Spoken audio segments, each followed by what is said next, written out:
Alors, je suis Nadia El Mabrouk, je suis professeure titulaire au département d'informatique de l'Université de Montréal et je suis ici à titre de présidente du Rassemblement pour la laïcité. C'est un regroupement d'organismes et d'individus qui œuvrent à la promotion de la laïcité au Québec.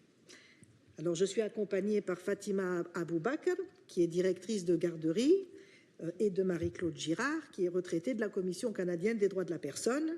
Et puis, toutes deux sont membres du conseil d'administration du Rassemblement pour la laïcité, RPL. Alors, au RPL, on a accueilli avec enthousiasme ce projet de constitution du Québec qui rassemble, affirme et codifie les attributs de la nation québécoise, ses valeurs sociales, son système judiciaire, ses principes et ses droits collectifs qui en font une société distincte. Ces valeurs découlent d'un parcours historique incontestable et spécifique du Québec. Alors nous sommes d'avis qu'il est temps de les affirmer dans un texte de loi structurant et fondateur tel qu'une constitution. En cohérence avec ce parcours historique, nous saluons particulièrement l'inscription du droit à des services publics laïques comme droit collectif de la nation québécoise.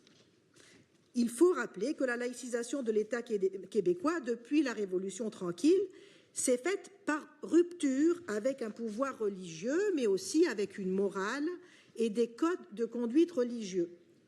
L'intégration des nouveaux arrivants au Québec ne s'est pas faite par la multiplication des symboles religieux, mais bien par leur retrait des institutions publiques. Autrement dit, ce n'est pas en superposant des droits religieux individuels, mais bien en consacrant un droit collectif à la neutralité religieuse des institutions publiques que s'est forgée la laïcité québécoise. Alors la loi sur la laïcité de l'État, loi 21, a permis, c'est vrai, de consacrer ce droit collectif, mais la situation du Québec à l'intérieur du Canada fait craindre des reculs. La doctrine du multiculturalisme canadien et des accommodements religieux amène à une vision différentialiste du vivre ensemble qui fait primer la liberté religieuse sur toute autre liberté, plutôt qu'une laïcité sans passe-droit pour raisons religieuses ou idéologiques, autrement dit, une laïcité vue comme un droit collectif inaliénable. Alors il nous semble que de consacrer clairement la laïcité comme un droit collectif permet de régler l'ambiguïté inhérente à la loi 21 et de consacrer la vision universaliste de la laïcité. Rappelons que la Constitution canadienne, que le Québec n'a pas signée, consacre quant à elle une protection au multiculturalisme à son article 27. C'est pourquoi nous saluons dans ce projet de Constitution québécoise l'inscription dans les principes fondamentaux de l'État national du Québec, le fait que le modèle d'intégration du Québec se distingue du multiculturalisme canadien. Nous approuvons également les modifications apportées à la Charte des droits et libertés de la personne, notamment l'article 24 qui établit la laïcité de l'État et le modèle d'intégration à la nation québécoise comme des principes interprétatifs pour la Charte. Cela permettra, on l'espère, de guider adéquatement la CDPDJ dans son analyse des plaintes et sa rédaction d'avis sur des accommodements religieux. Nous insistons sur le fait qu'il n'y a rien d'autoritaire, comme nous avons pu l'entendre à maintes reprises, d'affirmer les principes fondamentaux de la nation québécoise comme l'intégration à la nation québécoise. Les Québécois réclament depuis longtemps un modèle de gestion du vivre ensemble, différent du multiculturalisme canadien, qui mise sur l'intégration de toutes et tous à un espace culturel commun, dynamique, s'enrichissant de l'apport des Québécois et Québécoises de toutes origines. Dans des sociétés aussi pluralistes que le Québec, eh bien, c'est important d'amener les différents groupes sociaux à se côtoyer et à converger harmonieusement vers une base commune de la citoyenneté. L'égalité entre les femmes et les hommes fait partie de cette base. La séparation des religions et de l'État en fait aussi partie. Les pressions communautaristes et religieuses qui sont tangibles dans notre société, comme le voilement des fillettes, les CPE et garderies qui sélectionnent les enfants en fonction de leur religion, La normalisation de l'abattage rituel et la généralisation des produits religieux halal et kasher sont largement entretenus. C'est que des exemples. On pourrait parler aujourd'hui de l'exception religieuse dans le code criminel qui, malheureusement, apparemment, ne va pas être éliminée. Bon, alors tout ça, c'est largement entretenu par le modèle du multiculturalisme canadien que le Québec n'adopte pas et qui encourage les nouveaux arrivants à s'identifier à leur communauté d'origine plutôt qu'à la société d'accueil. Ce modèle favorise l'auto-ghettoisation, le repli identitaire et l'intégrisme religieux.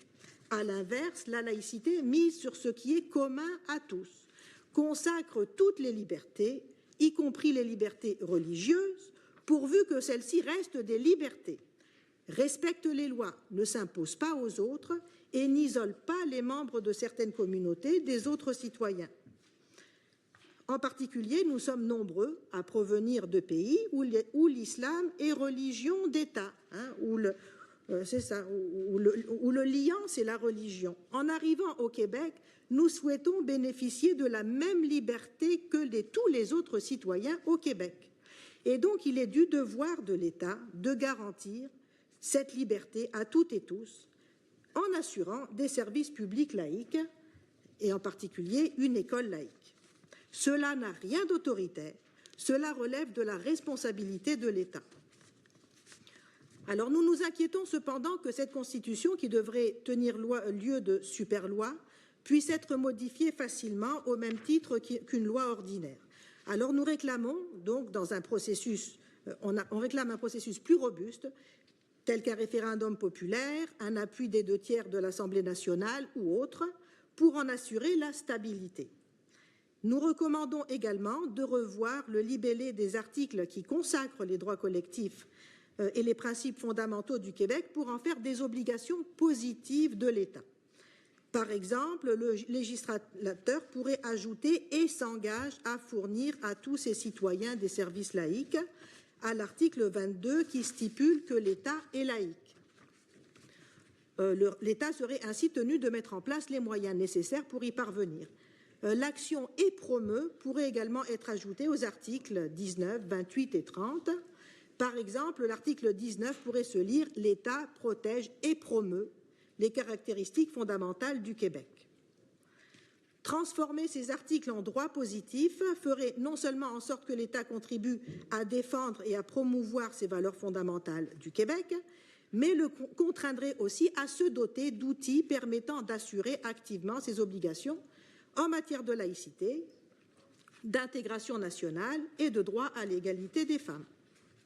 Enfin, pour être cohérent avec la reconnaissance de l'égalité entre les femmes et les hommes dans les principes fondateurs, il conviendrait d'amender les articles 70 et 70.1 du Code civil du Québec afin d'établir une distinction explicite et rigoureuse entre les notions de sexe et d'identité de genre et d'éviter toute terminologie susceptible de les confondre et de porter atteinte aux droits des femmes basés sur le sexe. En conclusion, bien qu'il ne s'agisse pas à nos yeux d'un projet nécessairement définitif ou final de constitution pour la nation québécoise, ce texte est une synthèse bienvenue des valeurs, principes et caractéristiques fondamentales du Québec, largement partagées par la population québécoise. Nous considérons qu'il a un potentiel rassembleur qui devrait être saisi par les partis d'opposition. Merci.